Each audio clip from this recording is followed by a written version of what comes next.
Hey, welcome everyone to a bonus segment that we call Jonathan's Leftovers. This is a little extra helping of the Jonathan Project podcast. This is coming to you again, the Jonathan's Leftovers. We're going to talk to you about a extra segment here from the main episode this week, which we were talking about being good husbands. The gift of being a great husband goes kind of beyond Mother's Day or any other kind of holiday. And we're going to spend a few minutes here talking about that. If you want to find this episode or any episode, please go to your favorite podcast platform. That could be Apple, Spotify, iHeartRadio, you name it. You can find us there. Also in the preview, there is a link that allows you to subscribe at Castio. So please go subscribe so you don't miss this episode or the main episodes. And also we have a free devotional. The link is there.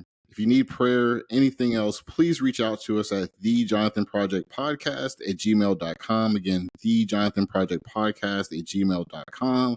Jason, here we are for Jonathan's Leftovers on this glorious Wednesday morning. So what are we going to talk to the folks about? So you heard the main episode yesterday. So today is a little bit more of where the rubber meets the road. And as Colby, you and I were talking, we talked about how we correlate what we can do for our families into this servant leadership. And I thought it was pretty unique that leadership is divided up into traits and behaviors. Now, servant leadership is a behavior-based leadership formula, which falls in line with what God tells Joshua to be strong and have good courage. Right? Like we all choose. Jesus chose. And it talks a lot about emotional healing, which are steps you can take. And it talks about putting the followers first, putting them ahead of you, but not putting them ahead of that greater strategic goal, which in this case is coming to have a close relationship with Jesus. It talks about having them grow and succeed, right? And how we always behave ethically. You and I talked about, I've got this great little psychology test here about ethical leaders, servant leadership, and how strong you are in it. And there's a lot of biblical backing. So I'm going to read a couple of them. And I know you've got some great examples. So it says here, cares more about others' success than their own. With the Bible talks about that, right? Mm-hmm. And it talks about investing in others. It says encourages others to handle important decisions on their own. I think as guys, we are like control freaks. And we're like, nope, I got this. Oh, yeah. Yeah, absolutely. For guys, we can stray very quickly in trying to be authoritative at home versus, understanding that our wives are helpmates and that they might be seeing things in us that we're missing, deficient leadership, right? And that is why certain things are going and happening in a certain way, right? Yeah. Well, and also quite often, I love the video. It's all about the nail. Right. The guy has the lady's talking about the pressure in the forehead and this, that, and the other. And he's like, you got this nail in your forehead. And she's like, I don't want to talk about that. You need to hear what I'm saying. And these guys, we want to fix it. Mm-hmm. But one of the key components of this servant leadership, and it's asked like multiple different ways in here, is how much room do you give people to grow? Yeah. And I'll ask you, Colby, is it okay to let people fail? I think there is a time and a place, and I think the Bible proves this out. Mm-hmm. Where, God will give you a little bit of rope and, really that rope is just faith, right? How are you going to move towards him with what he's given you, right? He doesn't give you necessarily everything you need, but he does give you choice. And sometimes we choose to deviate off the path and let go of the rope. Thinking about Peter walking to him on the water and he just sinks because he gets focused on the storms versus on the objective, and sometimes it's with our relationships. It's like, hey, look, I'm trying to head you off from pain. Yeah. But as long as it's not going to be absolutely detrimental, I'm going to let this cook. I'm going to let this play out. I think that's it. As a husband, as a father, at what point does it become catastrophic? Right? Like we all learn from our mistakes. Yeah. We all learn from our, figuring it out. Yeah. And that's part of growing. Yeah. I had a friend of mine who was asking me biblical questions, and he was quoting the Bible in his defense of a concept, right? And I'm like, well, let's just open that up. And you read it to me. I got mine. You read yours. I'll read mine. And let's figure out exactly what it says. I think sometimes just walking through a valley with someone is what's important. As long as we're not walking away from Christ, let's just walk together and Yeah. figure it out, right? Like I want you to grow. Sometimes getting stuck under the squat bar is okay, as long Yeah. as I it's mean, temporary.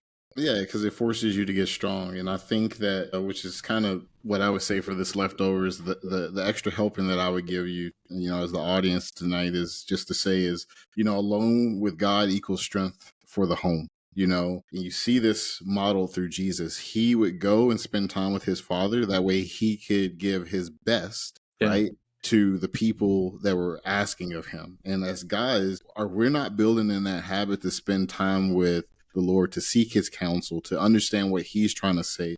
We have our own gaps, and we're just trying to tell everyone else in the house what's going on with them. You're all jacked up, you're all wrong, and you're never spending time where the Lord can mentor and develop you. Then that's a problem. Mark 1:35 says Jesus withdrew early to pray. I'm a big fan of getting up early, starting the day. Maybe it's because it's the years of the army. You start at dark 30 every day anyway. Even the Son of God needed solitude with the Father. So wake up early, get into your word, or whatever time. You need to have a dedicated time and let him speak to you as a man, as a husband, as a father. All these titles that you carry, let's see what he has to say. How can I help my wife today and not be, give me the words, Holy Spirit, when I interact with her, that she hears you, not me, Yeah. Because if she hears me, then the force fields will go up like the old Star Trek, right? And the photon torpedoes, nothing's getting through, right? Nothing's getting through. But if she hears you, it melts the heart. It softens. It allows what you have for her, because she's your daughter just as much as she's my wife. And we have to remember that. That's God's daughter. And he has something for her that he wants her to understand. So spend that alone time to get that strength at home. That's an excellent point. And that alone time between you and God, as you sit and listen, because he listens to everything you got to say, right? And then how he speaks is very subtly and quietly to the heart. I think that translates into action for guys as well. And it's a tough one. I know you and I have talked about where do we go at different points in our life. And we're like, man, it'd be great if God would just like, hey, man, here is the op order. Go ahead and move on down to paragraph 3 of execution. And the command and signal portion, I'm in charge. And this is how it's going to go, right? Just get after it, right? Yeah, just get after it. Focus on paragraph 3. But in reality, I think sometimes how he answers us and how he sits and listens patiently as we get alone. I think when we're alone, we have to devote that alone time to our spouses. And all those questions it talked about, how much time do you just sit and listen? If you're going to be a servant leader, why don't you just listen? Let them ramble. Let them figure it out. Let's kind of work through this. And it's those simple nudges of guiding out of love, right? Yeah. No, I love it, man. Private devotion, spending time alone fuels your public leadership in the home and outside of the home. Yeah. No, I think that's great. All right. That's all I had for the leftovers. If you got a final statement or anything, that's no, I think that would be it.